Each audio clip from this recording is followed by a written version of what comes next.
وَإِذَا قُرِئَ الْقُرْآنُ فَاسْتَمِعُوا لَهُ وَأَنصِتُوا لَعَلَّكُمْ تُرْحَمُونَ۔ اعوذ باللہ من الشیطان الرجیم، بسم اللہ الرحمن الرحیم۔ آج کی کلاس میں ہم انشاءاللہ سورۃ الانفال اور سورۃ توبہ کے مضامین کا خلاصہ دیکھیں گے۔ دونوں مدنی صورتیں ہیں۔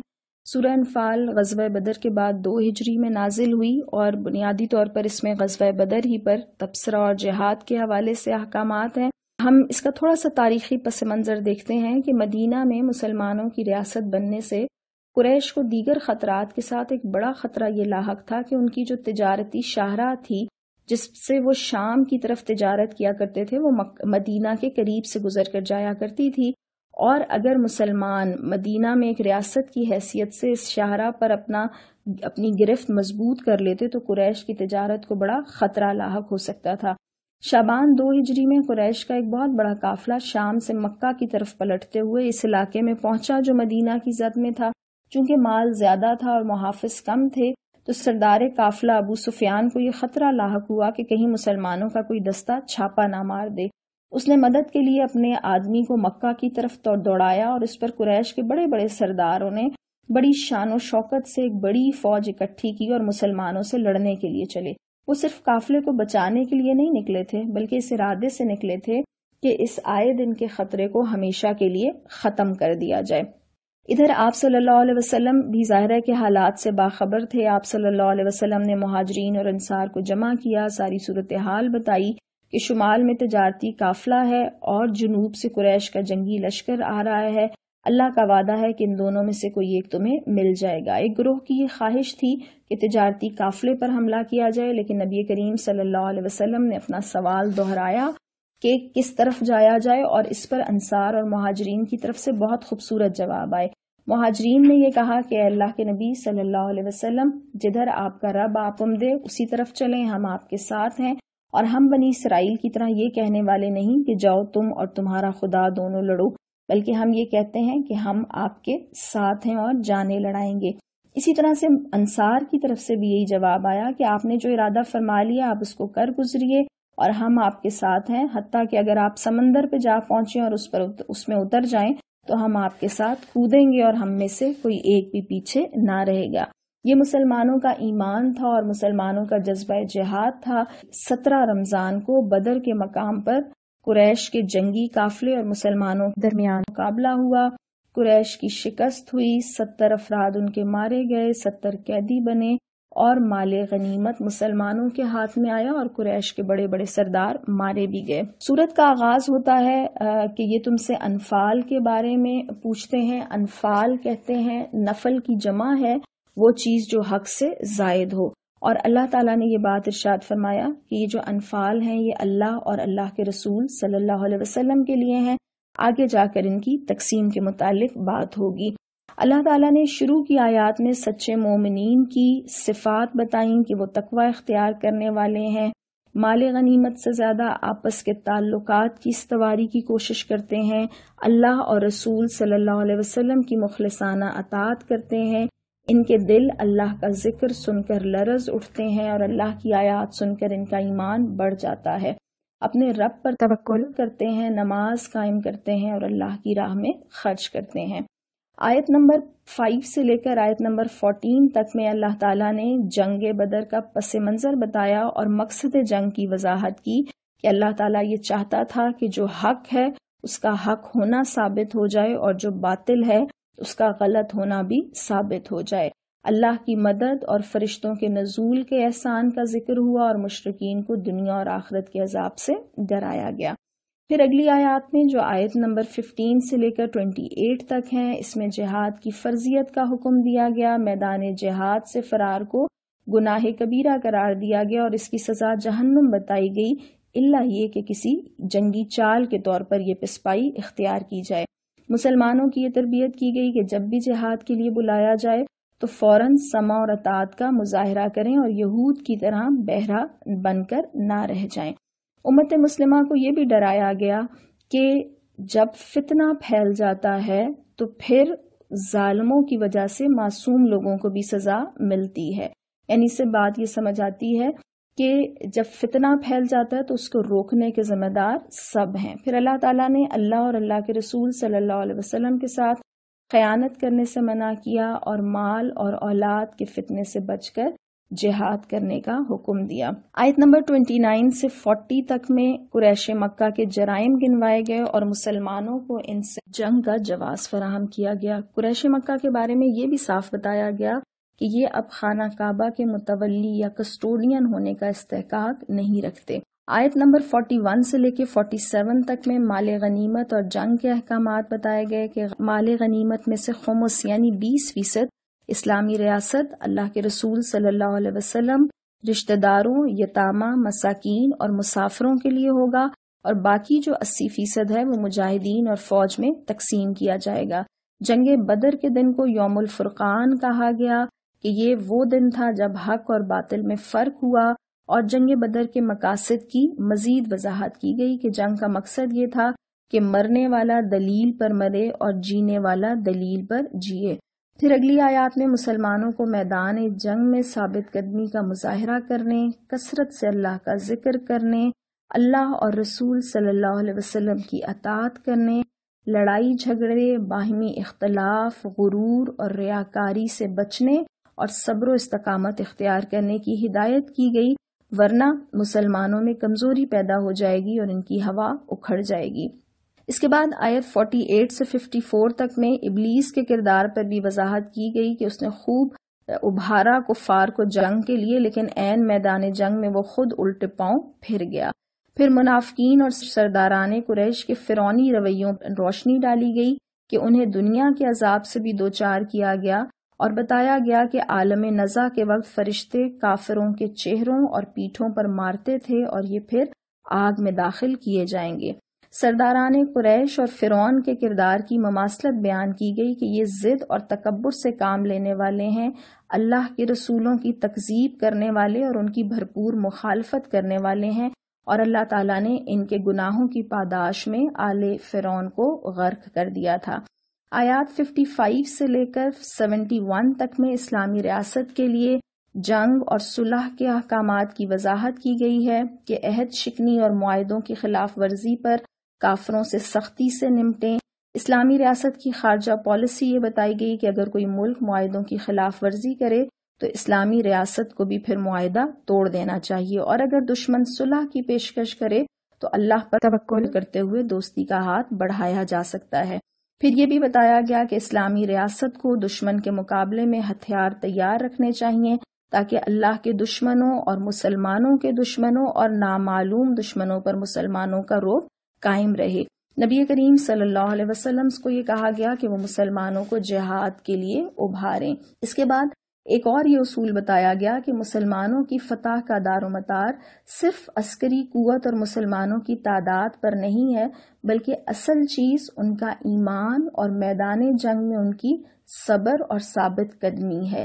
اگر مسلمان جو ہیں وہ کمزور بھی ہوں بظاہر لیکن صابر ہوں تو 100 مسلمان ہیں وہ 200 کافروں پر غالب آ سکتے ہیں، یعنی نسبت 1 اور 2 کی ہوگی، اور قوت اور رعب کی حالت میں 100 مسلمان 1000 کافروں پر غالب آ سکتے ہیں، یعنی نسبت 1 اور 10 کی ہوگی۔ یہ آیات 65 اور 66 میں آتا ہے۔ یعنی اصل چیز ایمان ہے، اور اس کے بعد حسب استطاعت سامان کو جمع کرنے کا کہا گیا ہے۔ پھر جنگی قیدیوں اور ان کے فدیے کے بارے میں احکامات دیے گئے۔ جنگی قیدیوں کے مسئلے پر یہ گرفت کی گئی کہ جنگ میں قیدی بنا کر فدیہ لینے سے زیادہ بہتر یہ ہوتا ہے کہ دشمن کو کچل کر اس کی قوت کو پاش پاش کر دیا جائے۔ قیدیوں کے فدیے کو حلال اور طیب قرار دیا گیا، اور مشرک جنگی قیدیوں کے بارے میں یہ فرمایا گیا کہ اگر ان کے دل میں اسلام کے لیے کوئی خیر ہوگی تو ان کا مستقبل بہت سی دنیاوی نعمتوں کے علاوہ مغفرت بھی ان کو نصیب ہوگی۔ آیت نمبر 72 سے لے کے 75 جو آخری آیات ہیں، اس میں ہجرت کرنے والے مہاجرین اور انہیں پناہ دینے والے انصار مدینہ کی فضیلت بیان کی گئی۔ اسلامی ریاست سے باہر رہنے والے مسلمانوں کے حوالے سے کچھ احکامات آئے کہ ان کو حق ولایت تو حاصل نہیں، لیکن اگر ایسے مسلمان اسلامی ریاست سے مدد طلب کریں تو ان کی مدد کی جائے۔ جہاد کی اہمیت بتائی گئی اور کہا گیا کہ جہاد نہ کرنے سے زمین پر فساد کبیر اور فتنہ برپا ہو جاتا ہے۔ سورہ انفال موجودہ دور میں جب جہاد کو خود ایک متنازع چیز بنا دیا گیا تو اس کی روح سمجھنے کے لیے ہمارے لیے اور اس کا فلسفہ اور اس کے فضائل سمجھنے کے لیے ہمارے لیے بڑی معاون و مددگار ہے۔ اب ہم سورہ توبہ کا آغاز کریں گے۔ یہ مدنی سورت ہے، 129 آیات ہیں اور اس سورت میں 3 بڑے خطبے ہیں۔ اس کا جو پہلا حصہ ہے آیت نمبر 1 سے لے کے 37 تک، اس کا زمانہ نزول ذیقعد 9 ہجری ہے، جب نبی کریم صلی اللہ علیہ وسلم نے حضرت ابوبکر صدیق رضی اللہ تعالیٰ عنہ کو امیر حج بنا کر مکہ روانہ کیا تھا، اور یہ آیات نازل ہوئیں تو حضرت علی رضی اللہ تعالیٰ عنہ کو ان کے پیچھے بھجوایا تاکہ حج کے موقع پر تمام لوگوں کو اس کو سنا دیا جائے۔ اس کا جو دوسرا خطبہ ہے وہ آیت نمبر 38 سے لے کر 72 تک ہے۔ یہ حصہ رجب 9 ہجری میں نازل ہوا جب نبی کریم صلی اللہ علیہ وسلم غزوہ تبوک کی تیاری کر رہے تھے، اور اس کا تیسرا حصہ آیت نمبر 73 سے لے کر آخر تک یعنی آیت 129 تک ہے، اور یہ حصہ غزوہ تبوک سے واپسی پر نازل ہوا۔ تھوڑا سا تاریخی پس منظر دیکھ لیجئے گا۔ ہم نے صلح حدیبیہ کے متعلق پڑھا تھا۔ صلح حدیبیہ کے بعد جب قریش کی طرف سے امن میسر آیا تو مسلمانوں نے تیزی سے دعوت اسلام کو پھیلایا۔ پھر قریش کی طرف سے اس معاہدے کی خلاف ورزی ہوئی اور معاہدہ ختم ہوا۔ رمضان 8 ہجری میں نبی صلی اللہ علیہ وسلم نے اچانک مکہ پر حملہ کر کے اسے فتح کر لیا۔ یہ وہی مکہ تھا جہاں نبی کریم صلی اللہ علیہ وسلم کی جان لینے کی سازشیں ہو رہی تھیں، اور اب وہاں اہل مکہ نبی کریم صلی اللہ علیہ وسلم کو بطور فاتح دیکھ رہے تھے۔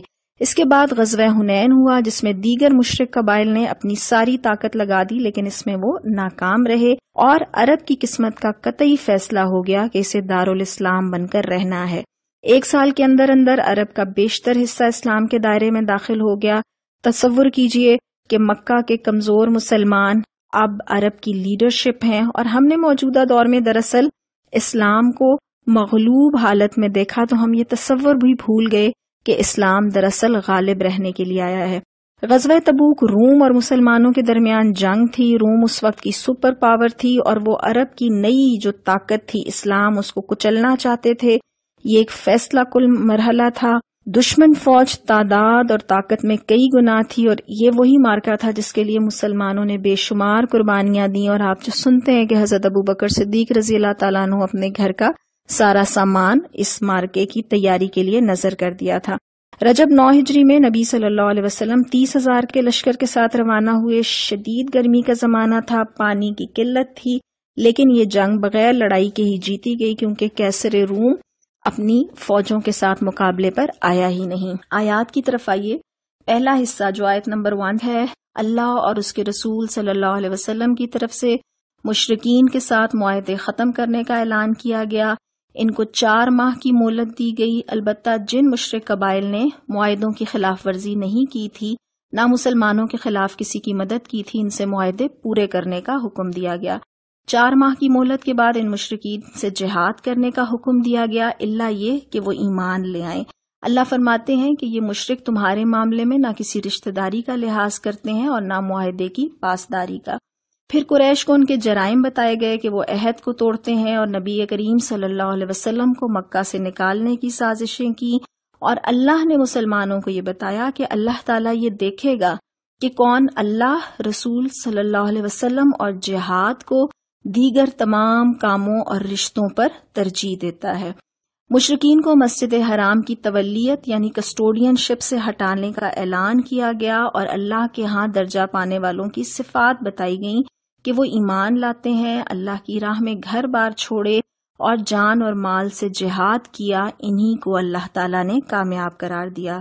آیت نمبر 24 میں ایک اصول دیا گیا کہ اپنے باپوں اور بھائیوں کو بھی اپنا رفیق نہ بناؤ اگر وہ ایمان پر کفر کو ترجیح دیں، اور مسلمانوں کو یہ تنبیہ کی گئی کہ اگر رشتے ناتے، مال، کاروبار اور تمہارے گھر تم کو اللہ، رسول صلی اللہ علیہ وسلم اور اس کی راہ میں جہاد سے عزیز تر ہیں تو اللہ کے فیصلے کا انتظار کرو، اور اللہ فاسقوں کی رہنمائی نہیں کرتا۔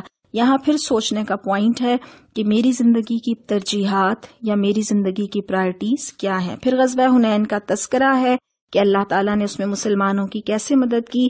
پھر مشرکین کا ذکر کہ مشرکین ناپاک ہیں اور ان کا آئندہ مسجد حرام میں داخلہ منع ہے۔ آیت نمبر 29 سے 35 تک میں اہل کتاب کا ذکر ہے کہ ان سے بھی جنگ کا حکم دیا گیا۔ پھر یہود و نصارہ کے جرائم کا تذکرہ ہے کہ انہوں نے حضرت عزیر اور حضرت عیسیٰ علیہ السلام کو اللہ کا بیٹا قرار دے کر شرک کیا اور علماء کی من مانی باتوں پر حلال اور حرام کا تعین کر لیا، یعنی کتاب کو چھوڑ دیا۔ اس پر بھی سوچیں کہ دین کے نت نئے ایڈیشنز نہ بنے، جو بھی دین کی بات ہو اس کی بنیاد کتاب اور سننا ہو۔ آیت نمبر 36-37 میں نسی کا ذکر کیا گیا، یعنی 4 مہینے جو اللہ تعالیٰ نے حرام قرار دیے تھے، ذیقعد، ذی الحج، محرم اور رجب، اور کفار مکہ اس کو اپنی مرضی سے آگے پیچھے کر لیتے تھے، یعنی اللہ کے حرام کردہ مہینوں میں تبدیلی کر لیا کرتے تھے۔ اس کے بعد ہم پڑھیں گے آیت نمبر 38 اور اس سے آگے کی آیت۔ اس میں غزوہ تبوک کی تیاری کے دوران نازل ہونے والی آیات ہیں، اور اللہ کی راہ میں جہاد کے لیے نہ نکلنے والے دراصل دنیا کی زندگی کو ترجیح دیتے ہیں، یہ اللہ تعالیٰ نے بتایا، اور ساتھ یہ فرمایا کہ ایسے لوگوں کے لیے عذاب علیم ہے۔ اللہ نے اپنا احسان بتایا کہ اس نے کافروں کے کلمے کو نیچا کر دیا اور اللہ کا کلمہ بلند کر دیا۔ پھر اللہ نے حکم دیا کہ نکلو اللہ کی راہ میں، خواہ ہلکے ہو یا بوجھل، اور جہاد کرو اللہ کی راہ میں اپنے مالوں اور جانوں کے ساتھ۔ کتنی کلیئر سٹیٹمنٹ ہمارے سامنے ہے کہ نکلنا لازم ہے، اللہ کے دین کے لیے کوشش کرنا لازم ہے، خواہ حالات کیسے ہی ہوں۔ دراصل جہاد اللہ کے دین کے لیے کوشش کا نام ہے، اور ہمیں یہ کوشش کرنی ہے۔ آیت نمبر 42 میں منافقین کا تذکرہ ہے کہ یہ تبوک کے مارکے سے ڈرنے کی وجہ سے بلا عذر رخصت مانگ رہے ہیں، اور نبی صلی اللہ علیہ وسلم کو فرمایا کہ آپ نے ان کو رخصت کیوں دی، اور پھر فرمایا کہ ایمان والے رخصت نہیں مانگتے، یعنی حالات سے ایمان والے گھبراتے نہیں ہیں۔ اللہ نے منافقین کے متعلق بتایا کہ ان کے دلوں میں اللہ اور روز آخرت کے بارے میں شک ہے، اور یہ مسلمانوں کے درمیان فتنہ پردازیاں پھیلاتے ہیں، اور سچے مسلمانوں کو یہ خوشخبری دی گئی کہ 2 بھلائیوں میں سے ان کو ایک بھلائی ضرور ملے گی، یعنی فتح یا شہادت۔ اس کے بعد اگلی بات کی گئی کہ یہ منافقین صدقات کی تقسیم پر بھی اعتراض کرتے ہیں، اور پھر یہاں پر زکوٰۃ کی 8 مدات بھی بتائی گئیں۔ آگے منافقین کی جھوٹی قسموں کا ذکر ہے، اور یہ بھی کہ ان کو ہر وقت یہ خوف رہتا ہے کہ کہیں کوئی ایسی آیت نہ نازل ہو جائے جس سے ان کا پول کھل جائے۔ پھر یہ بتایا گیا ان کی صفات یہ ہیں منافقین کی کہ یہ برائی کا حکم دیتے ہیں اور بھلائی سے روکتے ہیں، اور نیک کاموں سے ہاتھ روک کر رکھتے ہیں۔ اور آیت نمبر 71 میں مومن مردوں اور عورتوں کی صفات بتائی گئیں کہ یہ بھلائی کا حکم دیتے ہیں، برائی سے روکتے ہیں، نماز قائم کرتے ہیں، زکوٰۃ ادا کرتے ہیں، اور اللہ کے رسول صلی اللہ علیہ وسلم کی اطاعت کرتے ہیں۔ اس کے بعد آیت نمبر 73 سے غزوہ تبوک کے بعد کی آیات نازل ہوتی ہیں، اور اس میں اللہ تعالیٰ کفار اور منافقین سے سختی سے پیش آنے کا حکم دیتے ہیں۔ ان کا کردار مزید واضح کیا گیا کہ یہ بخیل ہیں، اللہ کی راہ میں خرچ نہیں کرتے، جھوٹ بولتے ہیں، عہد توڑتے ہیں، غریب اور مخلص اہل ایمان کے انفاق کا مذاق اڑاتے ہیں، اور نبی صلی اللہ علیہ وسلم سے یہ فرمایا گیا کہ اگر آپ بھی 70 مرتبہ ان کے لیے استغفار کریں تو اللہ ان کو معاف نہیں کرے گا۔ گرمی کا بہانہ کر کے تبوک پر نہ جانے والوں کو بتایا گیا کہ جہنم کی آگ اس سے زیادہ گرم ہے، اور کھلے منافقین کی نماز جنازہ پڑھانے سے نبی صلی اللہ علیہ وسلم کو منع کیا گیا۔ اسی طرح سے یہ فرمایا گیا کہ وہ مسلمان جو ضعیف تھے، بیمار تھے یا مجبور تھے، ان کے جہاد میں پیچھے رہ جانے سے کوئی حرج نہیں، جبکہ وہ اللہ اور رسول صلی اللہ علیہ وسلم کے وفادار تھے، یعنی رہے دونوں مدینہ میں، لیکن ایک جو مخلص تھے لیکن مجبور تھے، اور دوسرے جو استطاعت رکھتے تھے لیکن خود بہانے کر کے نہیں گئے تھے۔ پھر بدوی عربوں، صحرائی دیہاتی عربوں کا تذکرہ ہے کہ یہ کفر و نفاق میں زیادہ سخت ہیں۔ پھر ان لوگوں کا ذکر آیا جو جہاد میں نہیں گئے مگر اپنے قصوروں کا اعتراف کر لیا اور جھوٹے عذرات پیش نہیں کیے، یعنی مخلص تھے مگر غلطی ہو گئی اور آگے جا کے ان کی معافی کا اعلان ہوا۔ اس تفصیل کو اگر آپ ضرور پڑھیں کسی بھی تفسیر سے، بالخصوص اگر آپ تفہیم القرآن سے، تو بڑی ہی ایمان افروز واقعات ہیں ان لوگوں کے جن سے غلطی ہوئی لیکن انہوں نے معافی مانگ لی۔ منافقین نے جو مسجد بنائی تھی، مسجد ضرار، اس میں نماز نہ پڑھانے کا حکم دیا گیا، گو کہ یہ مسجد تھی مگر چونکہ مقاصد غلط تھے اس لیے بعد میں اسے ڈھا دینے کا حکم دیا گیا۔ اب ہم سورت کے بالکل آخری حصے میں ہیں. آیت نمبر 111 ہمارے لیے مشعل راہ، ہمارے لیے اصول ہے. اللہ تعالیٰ فرماتے ہیں کہ حقیقت یہ ہے کہ اللہ نے مومنوں سے ان کے نفس اور ان کے مال جنت کے بدلے خرید لیے ہیں. اور اللہ تعالیٰ یہ بھی فرماتے ہیں کہ خوشیاں مناؤ اس سودے پر جو تم نے اللہ کے ساتھ چکا لیا. پھر اللہ فرماتے ہیں کہ اس سودے کو کرنے والے مومنین کی صفات کیا ہیں، کہ وہ توبہ کرنے والے ہیں، بندگی کرنے والے ہیں، اللہ کی حمد بیان کرنے والے ہیں، اللہ کی خاطر زمین میں گردش کرنے والے ہیں، رکوع اور سجدے کرنے والے ہیں، نیکی کا حکم دینے والے اور برائی سے منع کرنے والے، اور اللہ کی حدود کی پابندی کرنے والے ہیں. اللہ تعالیٰ بھی ہمیں استجارت کرنے کی توفیق عطا فرمائے. پھر اگلی آیات میں مشرکین کے لیے دعائیں مغفرت کرنے سے منع کیا گیا. اور آیت نمبر 122 میں ایک اور بات ہمیں یہ سمجھائی گئی کہ ایسا کیوں نہ ہوا کہ آبادی کے ہر حصے میں سے کچھ نہ کچھ لوگ نکل کر آتے اور وہ دین کا علم سیکھتے اور واپس جا کر اپنے لوگوں کو خبردار کرتے. اور بالآخری حصے میں نبی کریم صلی اللہ علیہ وسلم کی درد مندی اور خیر خواہی کا ذکر کیا گیا. اللہ تعالی ہم سب کو سچے مومنین میں شامل فرمائے. وآخر دعوانا ان الحمد للہ رب العالمین.